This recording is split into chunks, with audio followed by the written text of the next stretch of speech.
Bismillahirrahmanirrahim. Assalamualaikum warahmatullahi wabarakatuh dan selamat sejahtera. Saya Siti Fatimah binti Abdul Rahman daripada IKIM dan pada hari ini saya akan membentangkan kertas kerja yang bertajuk Kandungan Digital untuk Membina Generasi Berminda Islami, Pengisian dan Pendekatan.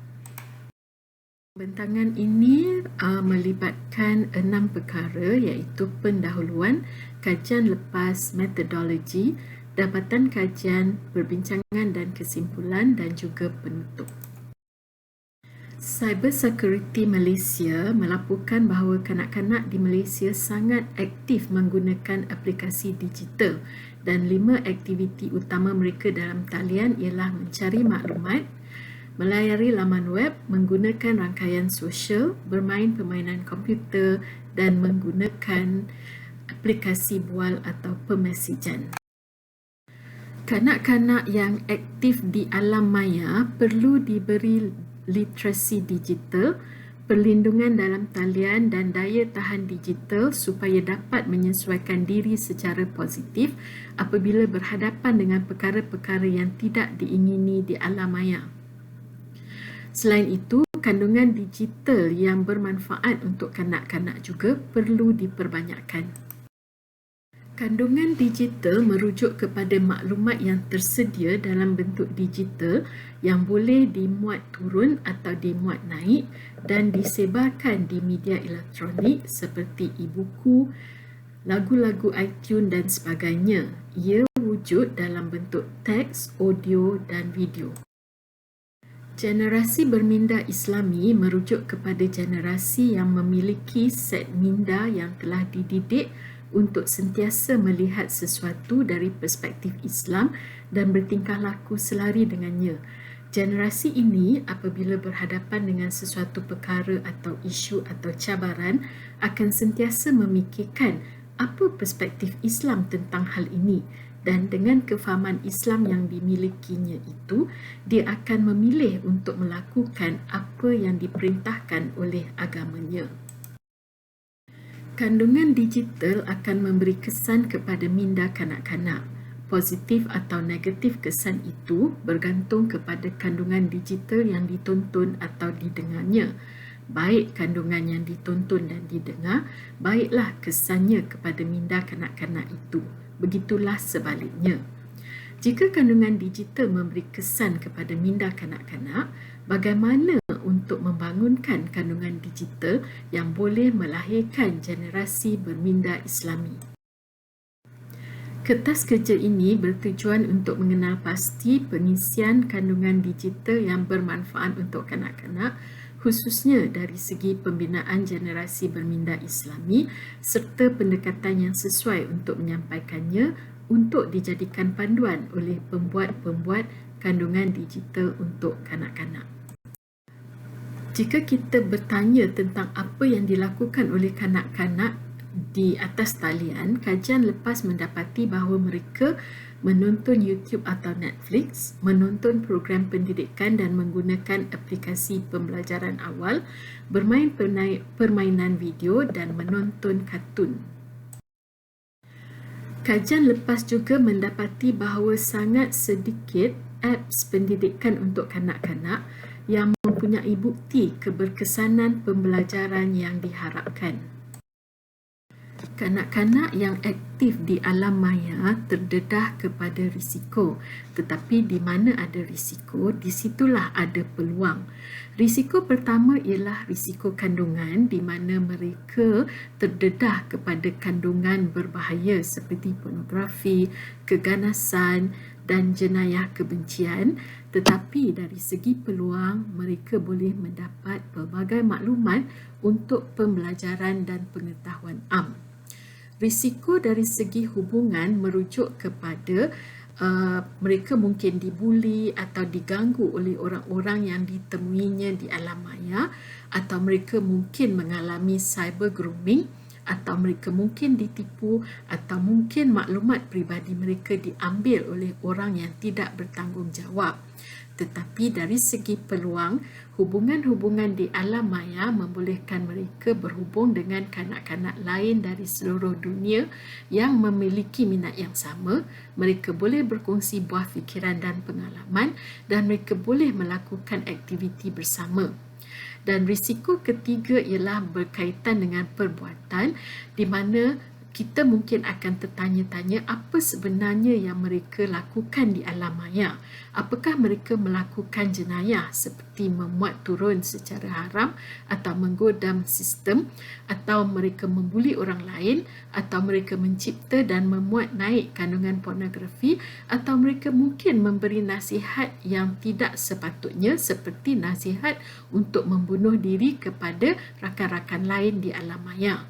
Tetapi dengan risiko ini datang juga peluang di mana jika digunakan dengan baik, kanak-kanak ini boleh terlibat dalam gerakan-gerakan sivik, boleh belajar bersama rakan-rakan yang lain dan boleh menyediakan kandungan digital yang bermanfaat untuk masyarakat. Kajian lepas mengenai komik pendidikan mendapati bahawa komik pendidikan ini memiliki dua unsur utama, iaitu kandungan bersifat fakta dan kandungan yang berperanan untuk membentuk sikap dan kepribadian pembaca.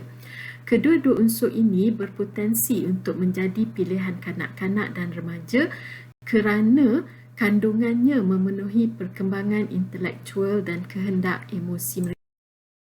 Kajian lepas mengenai permainan komputer pula mendapati bahawa para pencipta permainan komputer disarankan agar menggunakan reka bentuk persekitaran digital Islamik dalam membangunkan permainan digital untuk kanak-kanak bagi menyokong pembentukan generasi Rabbani. Kajian lepas mengenai aplikasi multimedia interaktif dalam proses pengajaran dan pembelajaran di dalam bilik darjah mendapati bahawa kaedah ini bukan sahaja dapat menarik minat pelajar untuk terus aktif mengikuti pembelajaran di dalam kelas, tetapi juga membuatkan mereka lebih fokus dan lebih memahami kandungan mata pelajaran yang dipelajari. Ini kerana aplikasi multimedia interaktif ini menggunakan pelbagai elemen seperti video, grafik, audio dan animasi berbanding penggunaan teks yang bersifat deskriptif semata-mata. Di era digital ini, para kartunis indie turut berdakwah dengan memuat naik kartun dakwah mereka di media sosial. Kemunculan kartun-kartun dakwah Islamiah atas talian ini semakin diterima dan kekal dengan elemen sindiran satiranya. Dan kajian juga mendapati bahawa media sosial masih kurang dimanfaatkan untuk tujuan dakwah. Kajian ini merupakan kajian kualitatif dan menggunakan kaedah analisa kandungan. Fokus kajian ini adalah untuk mengenal pasti pengisian kandungan digital yang bermanfaat untuk kanak-kanak, khususnya dari segi pembinaan generasi berminda Islami serta pendekatan yang sesuai untuk menyampaikannya. Untuk itu, saranan-saranan daripada Al-Quran dan Hadis serta pandangan daripada tokoh-tokoh dan ilmuwan Islam mengenai perkara ini akan dianalisa untuk mendapatkan jawapannya. Didapati bahawa Islam telah menggariskan pengisian tertentu ke arah melahirkan generasi berminda Islami dan pengisian ini perlu dibawa dengan pendekatan tertentu mengikut tahap-tahap perkembangan kanak-kanak agar ianya lebih mudah untuk mereka fahami. Untuk melahirkan generasi berminda Islami, pengisian kandungan digital hendaklah menyentuh mengenai salah satu atau kesemua 7 aspek berikut, iaitu pendidikan keimanan, pendidikan moral, pendidikan jasmani, pendidikan mental, pendidikan rohani, pendidikan sosial dan pendidikan seksual. Ini berdasarkan kepada pandangan Abdullah Nasir Ulwan dalam bukunya Pendidikan Anak-anak dalam Islam, di mana beliau menyimpulkan bahawa pendidikan anak-anak dalam Islam hendaklah merangkumi kesemua 7 aspek tadi. Dari segi pendekatan kandungan digital itu pula, kata-kata Saidina Ali ini boleh dijadikan panduan. Bermainlah dengan anak pada 7 tahun yang pertama, disiplinkanlah mereka pada 7 tahun yang kedua, bersahabatlah dengan mereka pada 7 tahun yang ketiga, dan pada 7 tahun berikutnya anggaplah mereka seperti orang dewasa.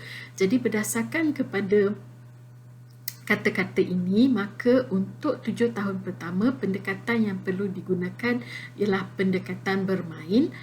Untuk 7 tahun yang kedua, iaitu 8 hingga 14 tahun, pendekatan yang digunakan ialah mendisiplin. Untuk 7 tahun ketiga, iaitu pada usia 15 hingga 21 tahun, ialah pendekatan bersahabat. Manakala untuk 7 tahun yang seterusnya, mereka hendaklah dianggap seperti orang dewasa, dan pendekatan yang digunakan untuk orang dewasa bolehlah digunakan ke atas anak-anak ini. Apa yang ingin saya ketengahkan ialah Islam telah menggariskan pengisian dan pendekatan yang perlu untuk melahirkan generasi berminda Islami. Apa yang diperlukan ialah pencipta kandungan yang mahu menghasilkan kandungan digital Islami. Pencipta kandungan Islami ini mungkin merupakan satu pasukan yang terdiri dari beberapa individu yang mahir dalam bidang masing-masing, yang mampu menggabung jalinkan pengisian agama dan kemahiran pendidikan kanak-kanak dengan kemahiran digital yang dimiliki untuk menghasilkan kandungan digital yang mampu mendidik kanak-kanak untuk memiliki minda Islami. Mereka ini adalah pendakwah digital ataupun dai digital. Sebagai penutup, dalam kegarahan para pembangun kandungan digital ini melakukan tugas mereka, perlu ada sebahagian dari mereka yang membina kandungan digital ke arah membina generasi berminda Islami. Ini adalah tugas dakwah dai digital era ini. Kini beberapa universiti tempatan telah menawarkan kursus-kursus ijazah dui meja yang menggabungkan pengajian Islam dan teknologi maklumat. Dengan kursus-kursus seperti ini, diharapkan akan lahir lebih ramai dai digital yang dapat memanfaatkan teknologi digital dalam usaha dakwah mereka, khususnya untuk melahirkan generasi berminda Islami. Sekian, terima kasih.